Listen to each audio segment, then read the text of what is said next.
He estado orando durante todo este tiempo. Dios ya hace un par de semanas puso una palabra en mi corazón y quiero compartirla con eso. Y tiene que ver con esto de poder abrir las ventanas de los cielos, derribar los muros de iniquidad, los muros que el diablo ha levantado en la iglesia y también en el mundo para poder alcanzar a los perdidos. Es un tiempo de poder sembrar la buena semilla de la palabra. Si no hay siembra, no hay cosecha. Y para poder cosechar, tenemos que sembrar. Y sembrar es poder brindarnos. Cuando hablamos de siembra y de cosecha, pareciera siempre que la siembra y la cosecha tiene que ver con poder ofrendar y poder dar. Y es una parte tan solo de lo que podemos hacer. Porque a través de eso podemos edificar, construir, poder hacer cosas para el reino, para que se pueda extender.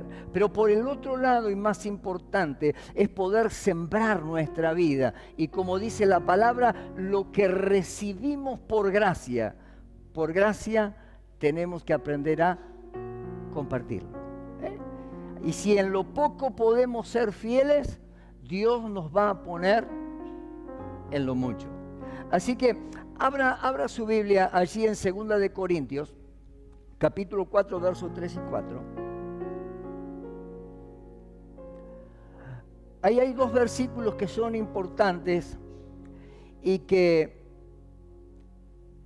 realmente tienen una importancia importante, valga la redundancia.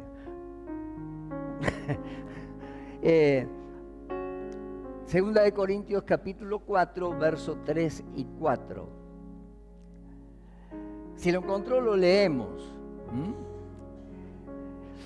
Pero si nuestro evangelio está aún encubierto, entre los que se pierden está encubierto, en los cuales, dice la palabra, verso 4, el Dios de este siglo cegó el entendimiento de los incrédulos para que no les resplandezca la luz del Evangelio de la gloria de Cristo, el cual es la imagen de Dios.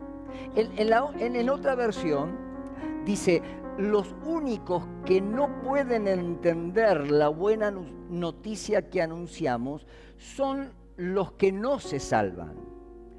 La buena noticia nos habla de la grandeza de Jesucristo y a su vez nos muestra la grandeza de Dios. Este mensaje brilla como la luz, pero los que creen no pueden verla, los que no creen no pueden verla porque Satanás no los deja. ¿Quién es, según este texto, el príncipe de este mundo? Satanás. ¿Y qué dice el apóstol Pablo en esta carta a los Corintios?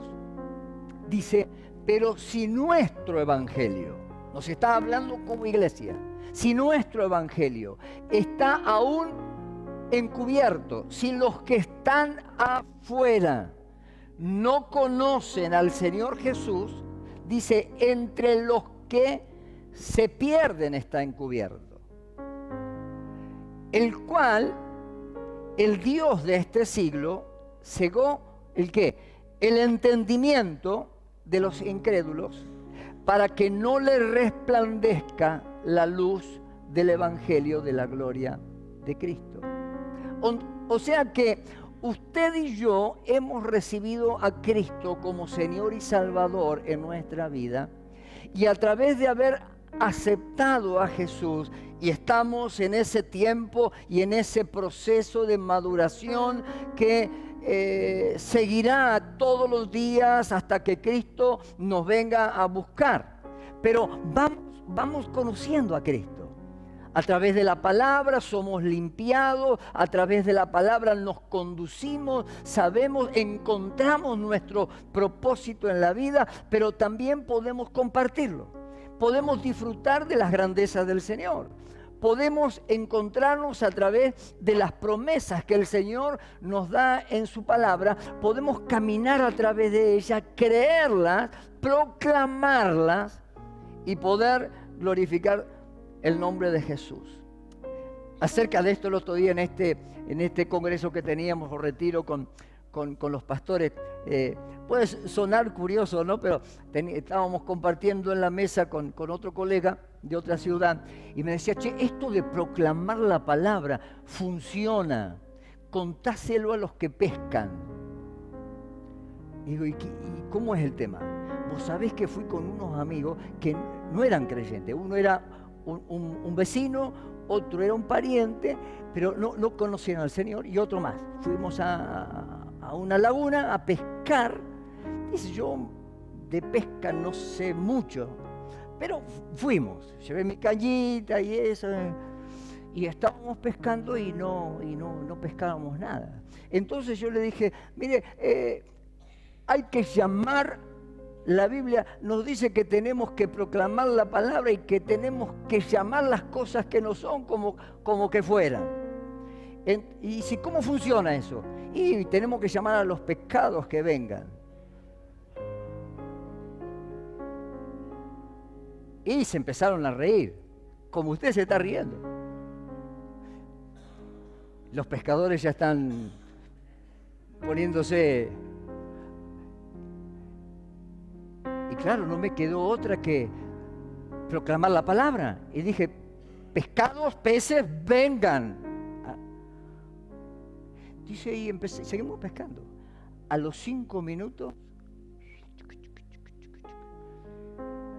el pescadito. Apareció el pescadito. Usted sabe, dice, ¿vos sabés que eso me sirvió para dar testimonio a mis amigos de la... Así que no se pongan contentos los pescadores o tengan fe para poder hacer lo que hizo el pastor. Ahora, llevando esto a una realidad que puede ser una anécdota, que el pastor lo decía con seguridad de que Dios realmente había escuchado su oración, porque dice que la palabra tiene poder cuando la soltamos, para bien y para mal. Por eso tenemos que cuidar nuestras palabras, cómo y qué es lo que compartimos y qué es lo que decimos. Porque con nuestras palabras podemos llevar a bendición o a maldición. Y este es un tiempo de que la iglesia se pueda transformar en pescadores de almas. Fíjense que los primeros discípulos del Señor, ¿cuál era su oficio? Pescadores, eran simples pescadores. Algunos se atrevieron a decir que eran pequeños empresarios, tenían sus pymes ahí con sus embarcaciones, y que ellos, su tarea era de ir y pescar. Ahora, si usted mira esta anécdota de mi colega que tiró su palabra con fe, ¿se acuerdan de aquella historia bíblica donde los discípulos del Señor salieron a pescar y durante toda una noche, mire que sabían dónde tenían que ir a pescar? Pescado más, pescado menos, pero eran diestros en este tema de la pesca. Todos los días hacían lo mismo. Así que más o menos ellos tenían identificados los lugares en el mar de Galilea donde podían tirar sus redes. Pero dice la Biblia que ellos regresaron a la orilla con sus redes vacías. Pero mientras estaban lavando, quizás con frustración, sus redes para prepararlas para la próxima noche salir a pescar, estaba el Señor Jesús ahí compartiendo la palabra. ¿Y qué es lo que aconteció después de esto?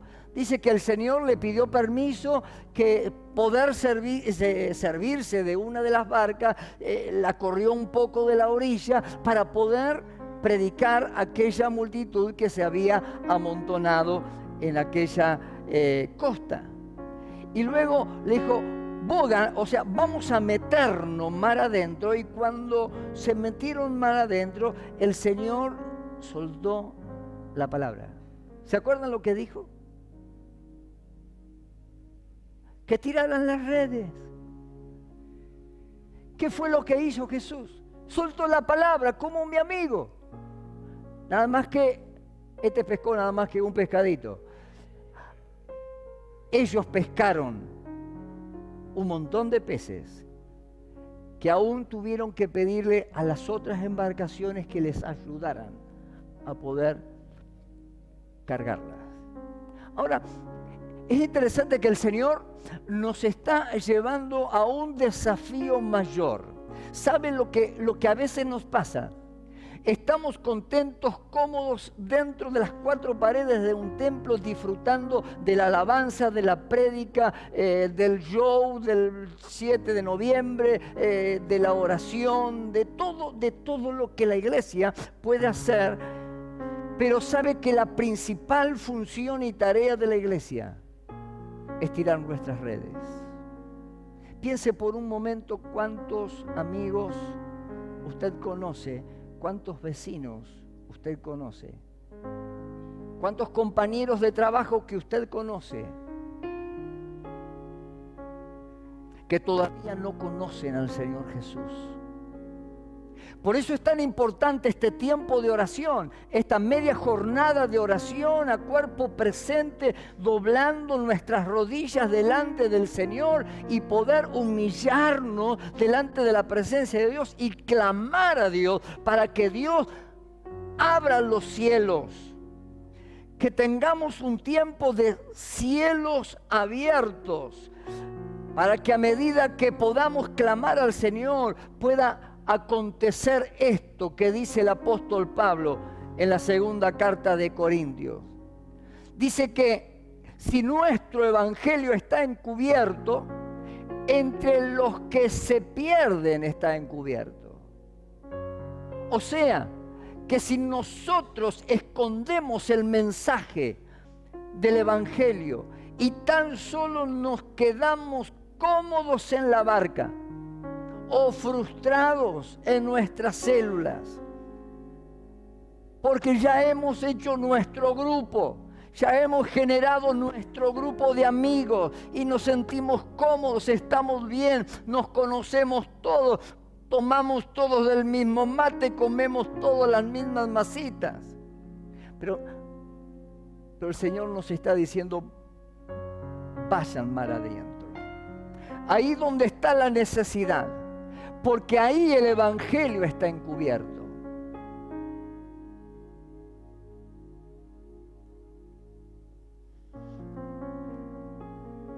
Leía esta semana en el diario, a la vuelta, hace mucho tiempo, pero a la vuelta del parque, cuando usted baja para el otro lado, ahí hay un altar tremendo a Buda, donde viene la gente a poder adorar. Uno de los centros más importantes de la zona, enclavado ahí, en una de las sierras de nuestra ciudad. Usted sabe que en las sierras de nuestra ciudad, un lugar estratégico, glorioso, una ciudad hermosa, pero ¿sabe qué? Los brujos vienen a consagrar sus vidas. ¿Saben dónde? En las sierras de nuestra ciudad. Si usted camina un poco por las sierras, va a encontrar pequeños altares en distintos lugares. En el centro estratégico de nuestra ciudad está elevada ¿cómo es? Es la pirámide, esa pirámide alta, ese pequeño obelisco nuestro. Es un altar masónico. Y podemos seguir indagando en distintos lugares la estrategia que hubo esta semana de que Asiera pudiera venir y compartamos con pastores de la ciudad y con pastores de la región, es poder glorificar y entronar el nombre de Jesucristo en esta bendita ciudad de Tandil. Ahora, ¿de qué manera usted se puede quejar? Usted puede decir, bueno, allá están esto, lo otro, pero ¿cuál es nuestra tarea? ¿Qué es lo que dice la Biblia? Que el Dios de este siglo cegó el entendimiento de los incrédulos. ¿Qué es lo que hace el diablo para que la gente no conozca a Jesús o no le resplandezca la luz de Jesucristo? Es cegar su visión espiritual. Entonces, usted le puede preguntar a cualquier persona y va a encontrar diversidad de respuestas. Muchas que le van a decir, yo creo en Dios. Va a encontrar los ateos que no creen ni en Dios ni en ninguna deidad. Los agnósticos que creen que hay algo pero no se puede demostrar, entonces son agnósticos, no creen. Y así un montón de argumentos que el diablo levanta en la gente, ciega sus ojos espirituales para que no crean en Jesucristo. Mis queridos, tenemos un mensaje poderoso para poder soltar sobre la gente, para poder profetizar sobre la gente. Y la iglesia necesita tener esa unción poderosa del cielo para poder tener la palabra que Dios pone en nuestro corazón. No tan solo de esas profecías que dicen Dios te ama, Dios te bendice. Tenemos que levantarnos como una voz profética dentro de la ciudad, con la autoridad del cielo, con la autoridad de Dios, no en nuestro nombre o con nuestras capacidades, sino en el poder de Jesucristo, para derribar los muros de incredulidad que hay sobre nuestra ciudad. Dicen los cuales el Dios de este siglo cegó el entendimiento de los incrédulos para que no le resplandezca la luz del Evangelio de la gloria de Cristo. ¿Y sabe lo que vamos a hacer en esta media jornada de clamor? ¿Sabe lo que vamos a estar haciendo durante 40 días? Por eso no se conforme tan solo con tener un libro devocional archivado. No, busque al Señor, clame a Dios. Ponga ese lugar, ese señalador por cada una de esas personas e interceda delante de Dios por ellas. Desee en su corazón que le resplandezca la luz de Jesucristo y que sus ojos que están vedados puedan ver la luz de Jesús.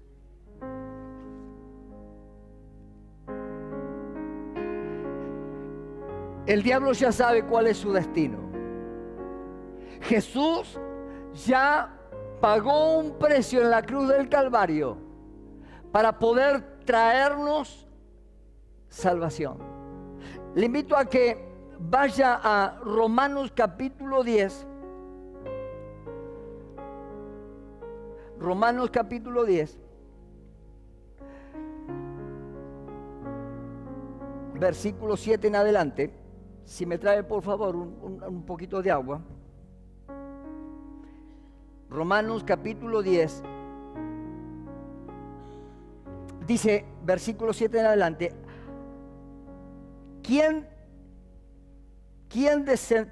Esto es para traer abajo a Cristo. ¿O quién descenderá al abismo? Esto es para hacer subir a Cristo entre los muertos. Dice, a partir del otro verso, mas, ¿qué dice? Cerca de ti está la palabra, en tu boca y en tu corazón. Esta es la palabra de fe que predicamos, que si confesares con tu boca que Jesús es el Señor y creyeres en tu corazón que Dios le levantó de los muertos, será salvo. Porque con el corazón se cree para justicia, pero con la boca se confiesa para salvación. Pues la Escritura dice: todo aquel que en él creyere no será avergonzado. Porque no hay diferencia entre judío y griego, pues el mismo que es Señor de todos es rico para con todos los que le invocan. Porque todo aquel que invocare el nombre del Señor será salvo. Versículo 14. Dice: ¿cómo pues? Hace énfasis ahí la palabra. ¿Cómo pues invocarán a aquel en la cual no han creído? ¿Y cómo creerán en aquel de quien no han oído? ¿Y cómo oirán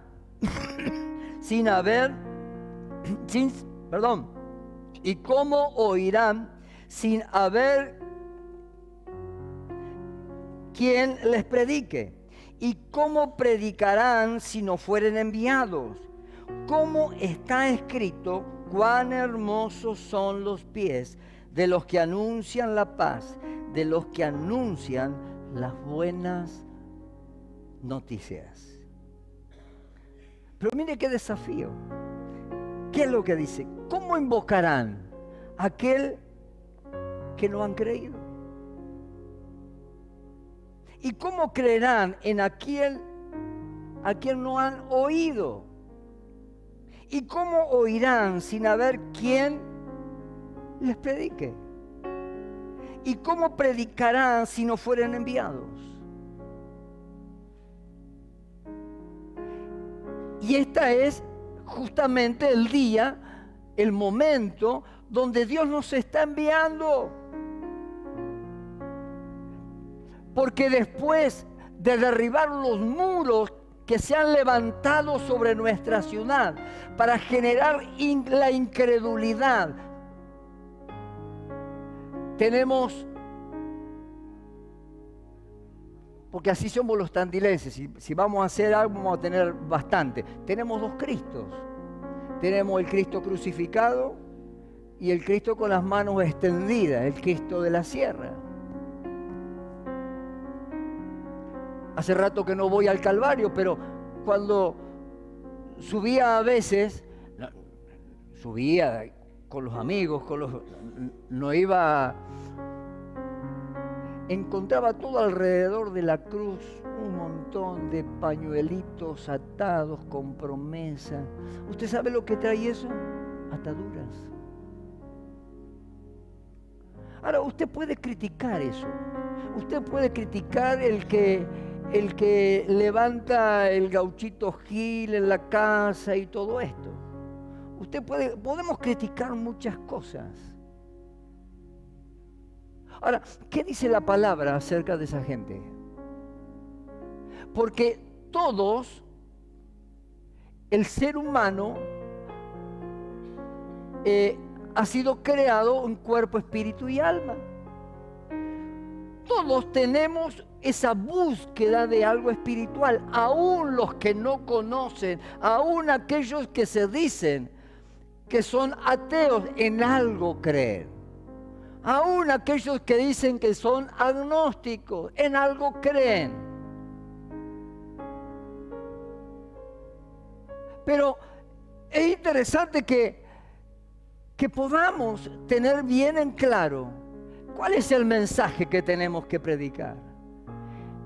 El poder que encierra el mensaje del Señor Jesucristo.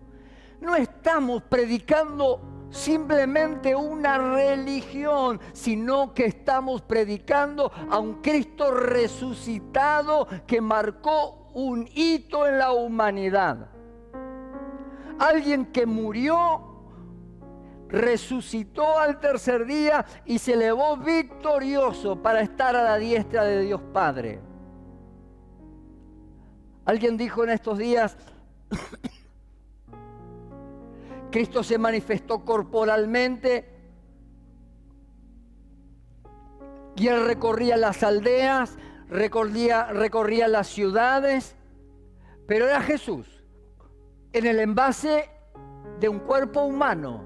Pero dice la palabra que cuando él se fue, dice, y yo me voy, pero no los dejo huérfanos, sino que les doy el Espíritu Santo. Vendrá sobre ustedes el Espíritu Santo, que será derramado sobre toda carne. Espíritu Santo.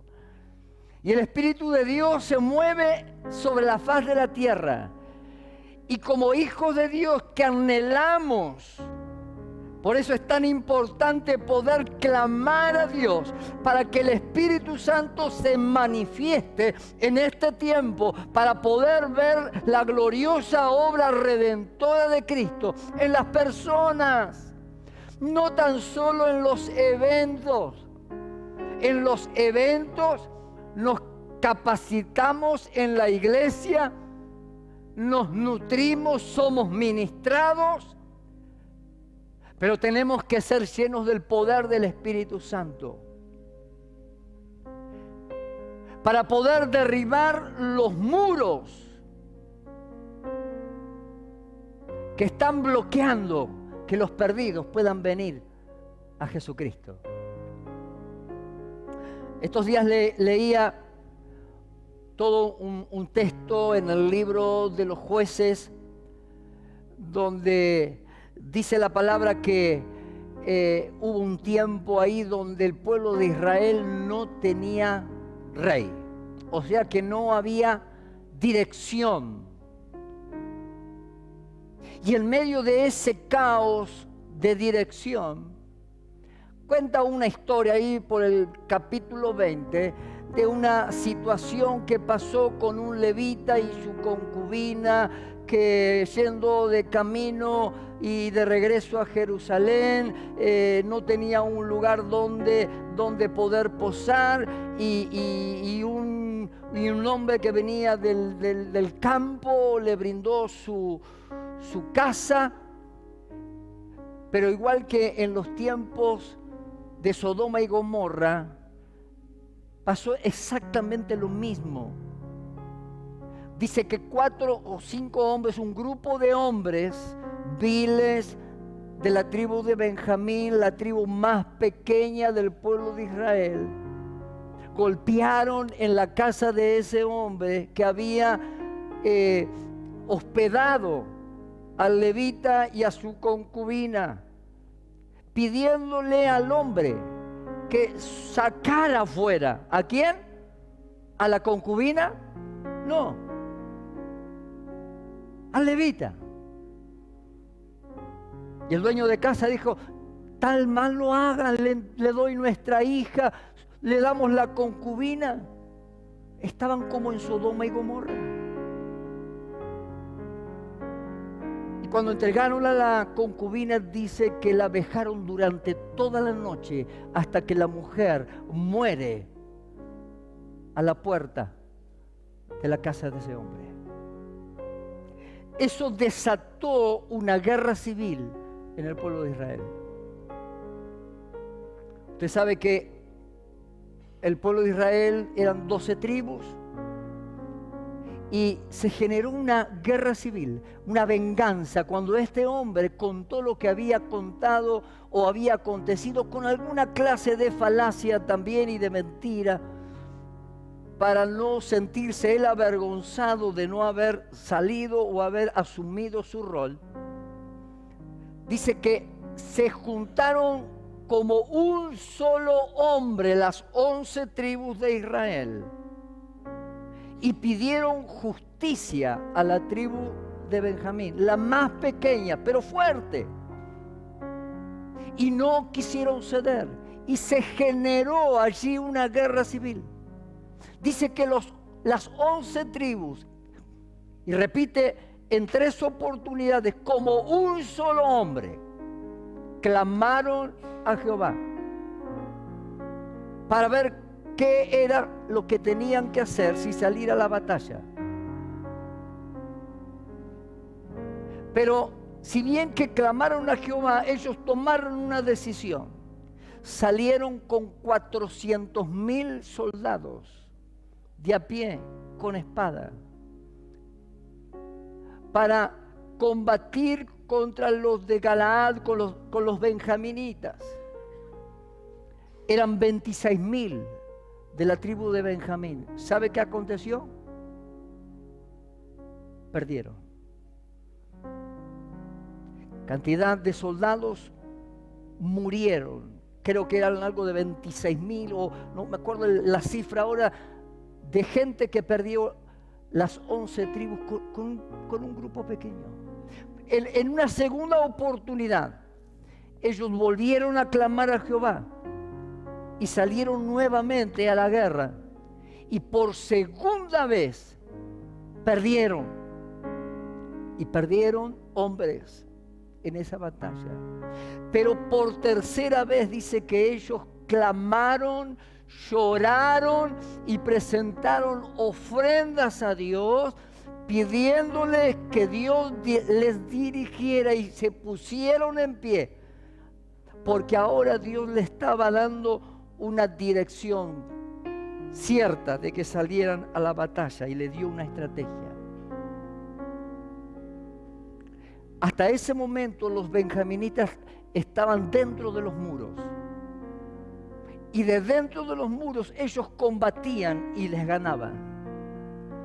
Pero armaron toda una estrategia que Dios les había indicado.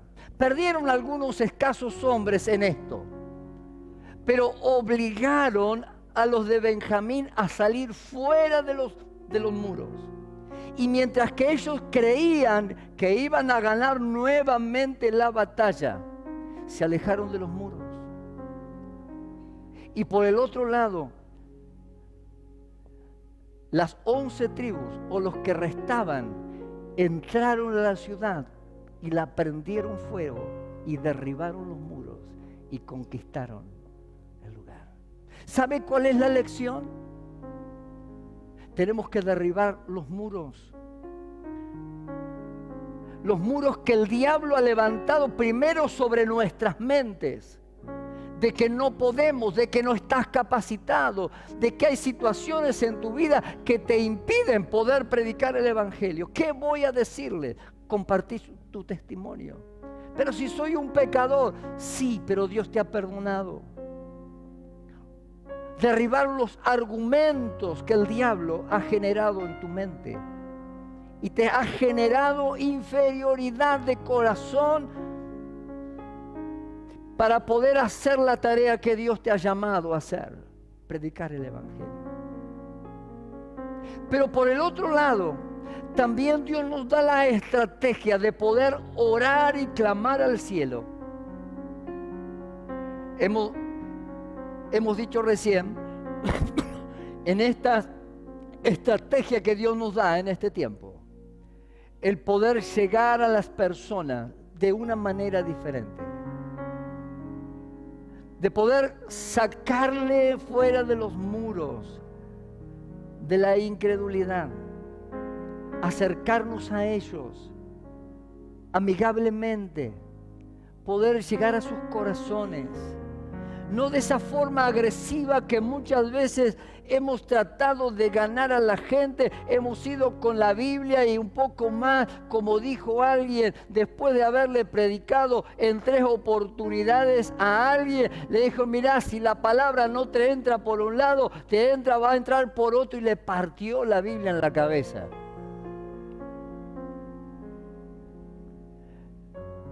No es con nuestras fuerzas, sino es en el poder del Espíritu de Dios. Y de la misma manera que las 11 tribus de Israel pudieron tener victoria, y usted sabe que a partir de ahí prácticamente la tribu de Benjamín desapareció porque fue diezmada totalmente. Es una de las tribus pequeñas que prácticamente desapareció. Ahora, qué interesante que Dios nos dice, nos manda, ¿cómo van a conocer a Jesús si no hay quien les predique? ¿Quién les tiene que predicar? ¿El pastor?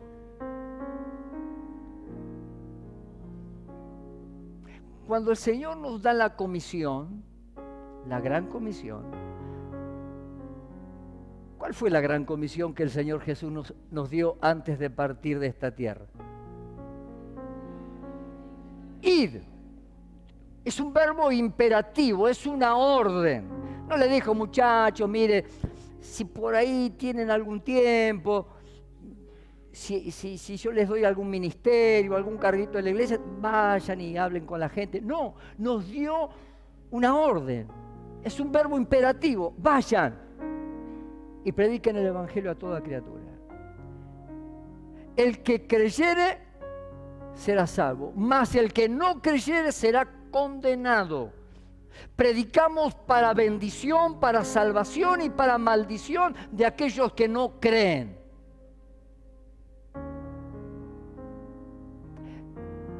El día que tengamos que pasar por el tribunal de Dios, no podrán decir que nadie le habló del Señor Jesús. Pero qué triste será encontrarte con tu amigo, con tu compañero, con tu esposo, con tu esposa, y no le hayas hablado del Señor. ¿Cómo no me contaste?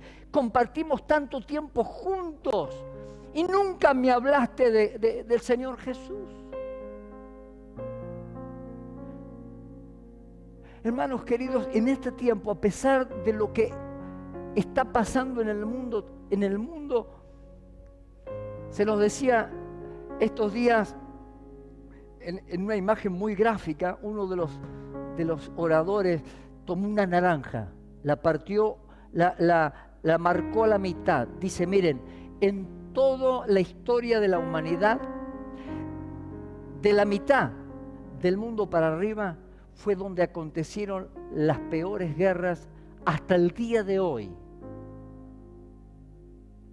Y después dice, sí, la marcó al revés, o sea, como que en 4, ¿no? De aquel lado todavía sigue habiendo guerras, el mundo está en guerra. La cuarta porción del mundo en la cual estamos nosotros, prácticamente está virgen. Un ejemplo fantástico, con una naranja nos graficó la historia de la humanidad. Y si bien que hemos tenido algunas escaramuzas de guerrillas y de todas estas cosas políticas, pero de este sector del mundo, donde estamos vos y yo, es donde tenemos que conquistar. El mundo está encendido. Hay guerras por doquier.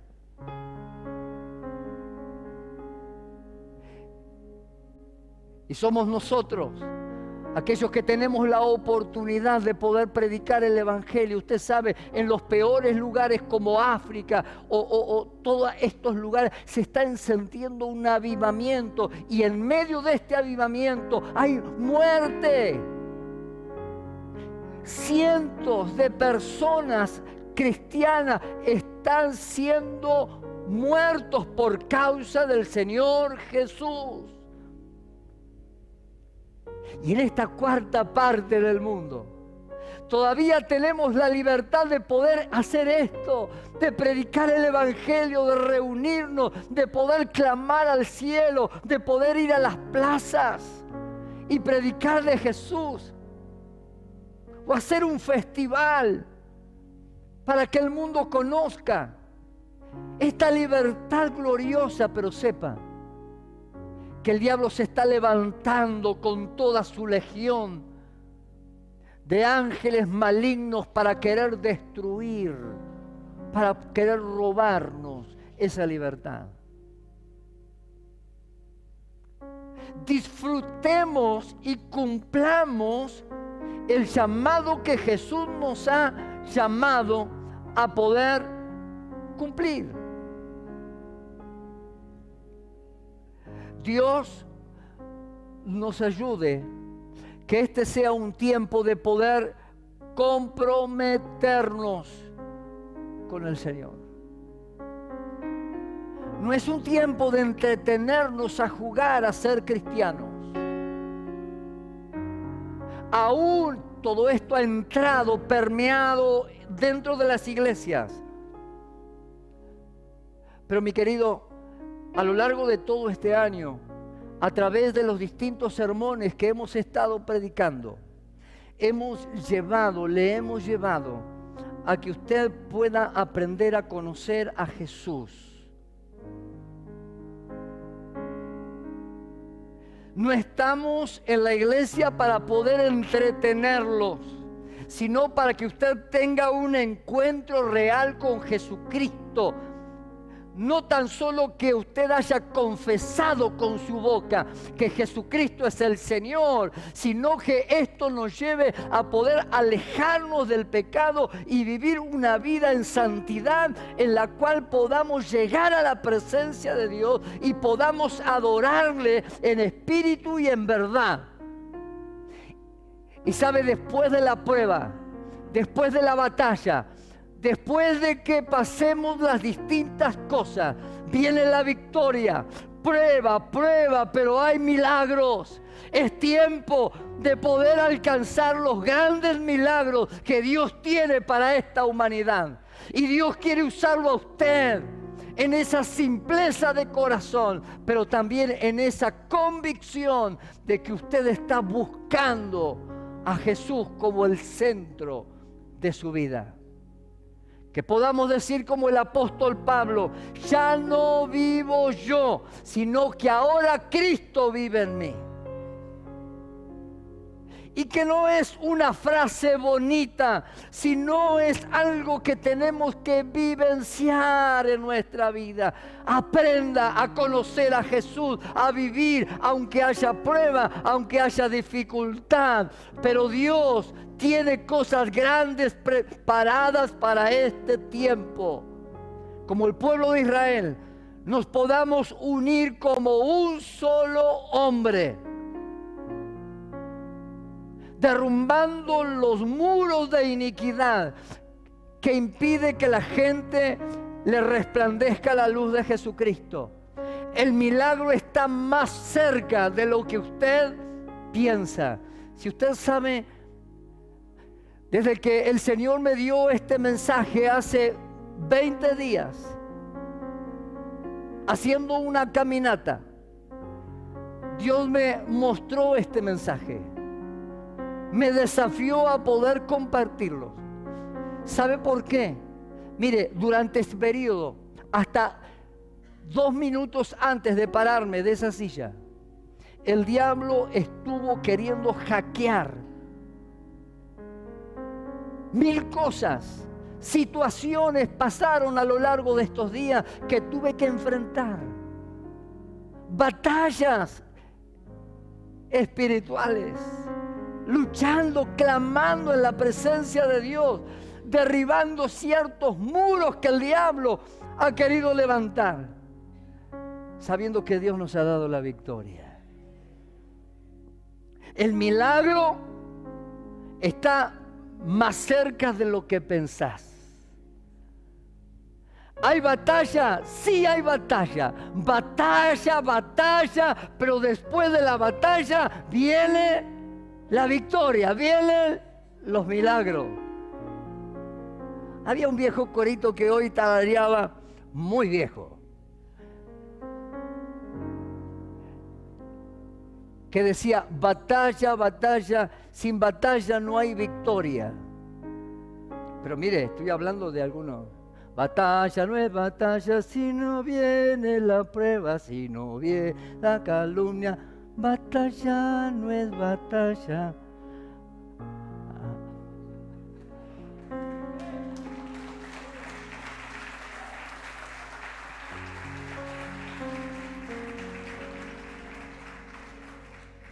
Si Jesús va conmigo, conquistaré la batalla. ¿Cómo es? Ahora los coritos son distintos. Pero en ese tiempo eran coros de guerra.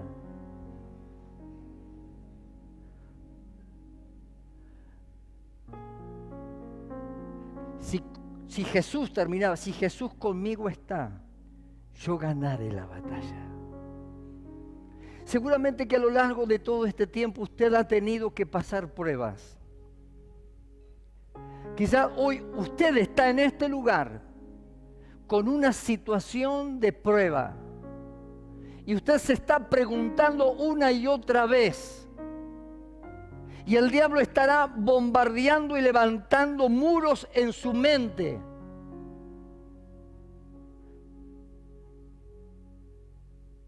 De que usted no puede alcanzar, de que en definitiva estaba mejor cuando estaba en el mundo.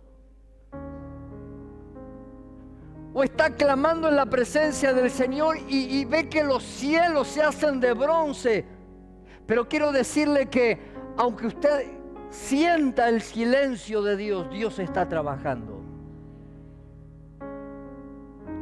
Y Dios está probando su fe y su fidelidad, porque está preparando una iglesia empoderada en el poder del Espíritu, no conforme nuestra carne, sino a través de la palabra, lleno del poder del Espíritu, para poder conquistar esta ciudad tan bella que tenemos, que se llama Tandil.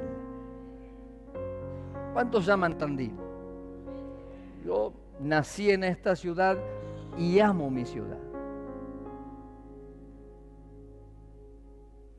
Y cada vez que recorro la ciudad, yo alabo y bendigo a Dios por mi ciudad. Y vinieron pastores de distintas partes de Argentina a este encuentro. Todos estaban maravillados de nuestra ciudad.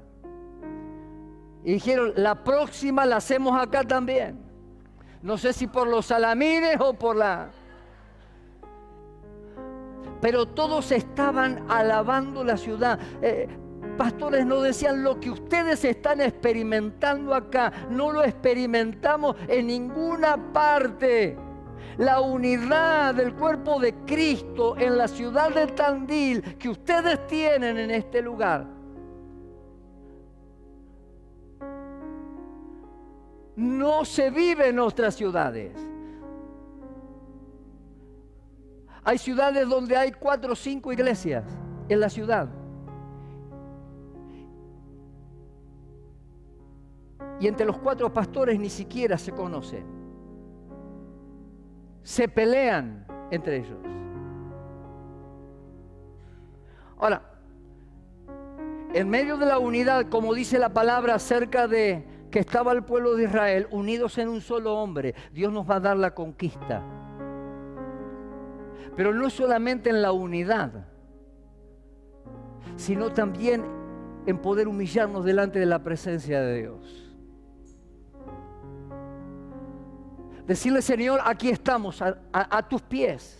Como hizo Nehemías. Nehemías era un cortesano del rey. Y si bien que era un cortesano del rey, él estaba en el mejor lugar y disfrutaba de poder estar en el palacio. Pero cuando llegaron las noticias de que sus hermanos estaban allí sufriendo porque los muros de Jerusalén estaban derribados y los altares estaban derribados, Dios inquietó su corazón, se sintió mal e hizo una oración, creo que la oración más corta de la historia, mucho más corta que la de Jabes, para poder presentarse delante del rey. Eso le podría haber costado la cabeza.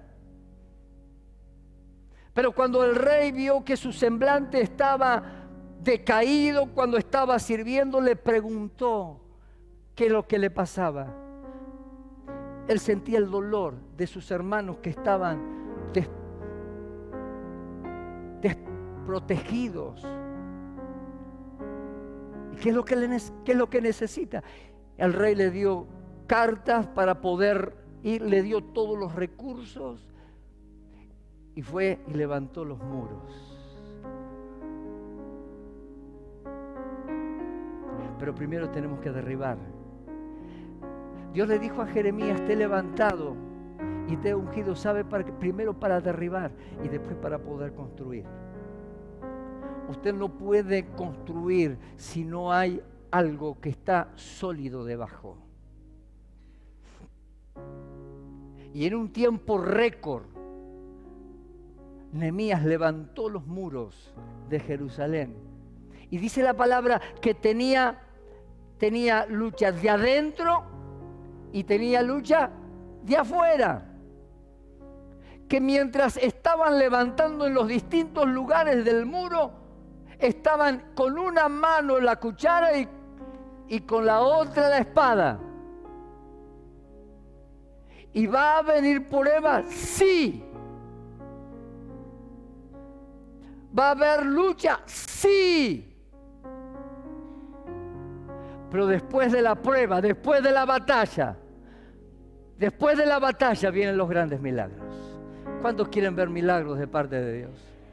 ¿Cuántos quieren ver que las células se multipliquen? No tan solo que quedamos estáticos ahí, sino que podamos crecer. Y ver a los nuevos convertidos y aceptar nuevos desafíos. La iglesia tiene que estar preparada y entrenada, no para la conformidad, sino para los nuevos desafíos que nos enfrenta esta sociedad que tenemos por delante.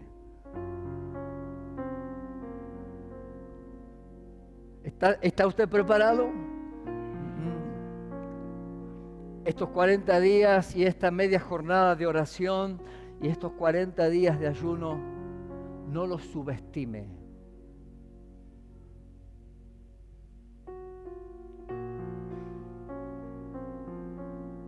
Anótese para poder venir 2 o 3. Yo recuerdo, como pastores nos tocaban los turnos de la madrugada. Así que nos tocaban de las 2, 3, 4 de la mañana con Liliana. Y en ese tiempo no teníamos el auto, teníamos una motito y vivíamos en la otra punta de Tandil. Así que teníamos que venir caminando de la otra punta y siempre algún hermano se dormía. O sea que la media hora se nos hacía 1 hora y a veces 2 horas o 3 horas que teníamos que orar. Pero fantástico. Ahora, usted sabe qué bueno es poder ponernos de acuerdo y poder decirle al Señor, Señor, derriba los muros de esta ciudad. Qué bueno que esas personas que usted anotó allí en su lista de oración, de pronto la vea sentada al lado suyo. Porque Dios le usó para hacer un milagro. Y y usted se sorprenda. Yo oré por alguien y no fue el pastor, fue usted. Si el mismo espíritu que está en mí es el que está en usted, que mora en nosotros, que mora en cada uno de los miembros de la iglesia, de aquellos que conocen al Señor Jesús. Amén. Dios nos está desafiando a poder derribar los muros y poder alcanzar a los perdidos para Jesucristo, para ver los más grandes milagros que Dios va a hacer sobre esta bendita ciudad de Tandil. Diga amén con todo el corazón y con toda la fuerza y con toda la convicción. Póngase de pie. Vamos ahora.